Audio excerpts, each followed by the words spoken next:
For about the last 40 years, the standard interpretation has been that George Washington was a deist. Mary Thompson is the official research specialist at Mount Vernon. I started researching about 7 years ago his religious beliefs in order to answer an inquiry from a visitor.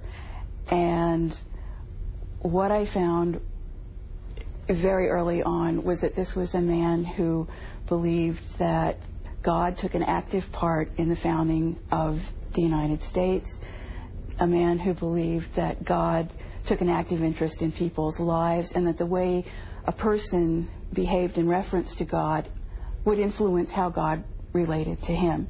And that's not the belief of a deist. As Commander-in-Chief of the military, George Washington believed strongly in religious disciplines. He insisted on chaplains. One of the things that Washington said as a general, when you're facing an enemy, you want to make sure you can put the enemy in the wrong so that God will be on your side, because God stands with the righteous. And righteousness for Washington was defined by the eternal rules of heaven, these 10 commandments, and he was very careful to follow them. After the disastrous winter of Valley Forge, 1777-78, a time in which the troops were sustained in part by prayer, General Washington wrote his men and advised them, "To the distinguished character of a patriot, it ought to be our highest glory to add the more distinguished character of a Christian."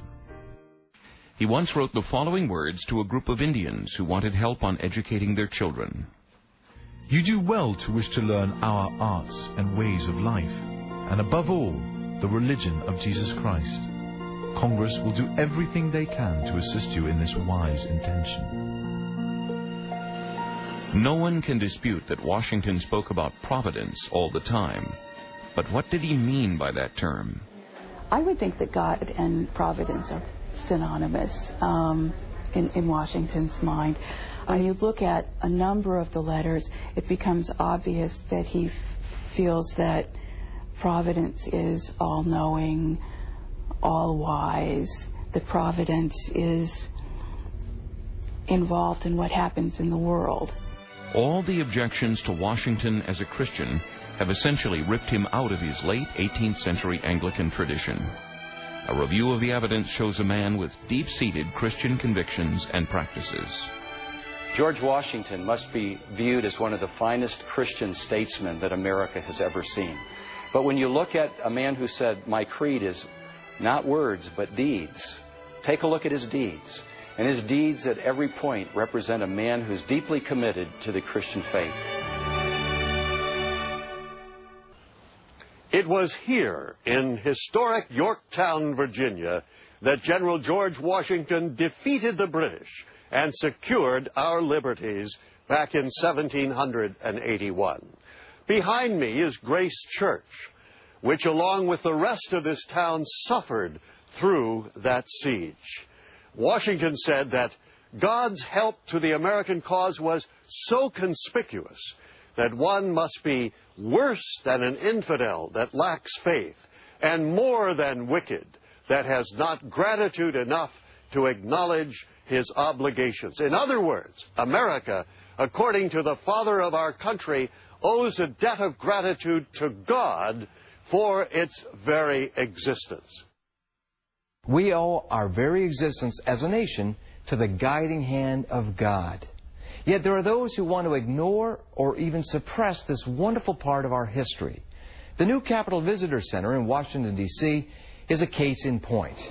This brand new $621 million exhibit has essentially written God out of our national story. Now, this is a place that millions of school children, adults, and foreign visitors will walk through each year to learn about our history. And yet there's no mention of the pivotal role Christianity played in the founding of our nation. Something must be done. With your help, we're going to do it. We have written a special petition to be sent to your representatives in Congress, urging them to restore the truth about America's history to the Capitol Visitor Center. But that's not all. We want to get the truth out to our nation through specials like this one, on radio and television and over the internet. We want to remind Americans of the indissoluble link between our biblical foundation and our freedom. Will you help us to do that? Your gift of $25 or more will enable us to continue the important work of this ministry and produce more specials like this one you've just seen. And to thank you, we want to send you a DVD of our entire One Nation Under God special, including footage not aired on television.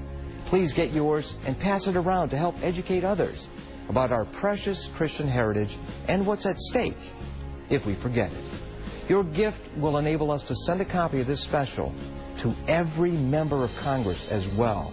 They need to know the truth. So please, write or call with your gift today. And even if you're unable to give a gift right now, be sure to write for the Visitor Center petition. We can bless future generations by restoring truth today. We look forward to hearing from you, and be sure to join us next week for part 2 of our special One Nation Under God. Thank you, God bless you, and may God bless America.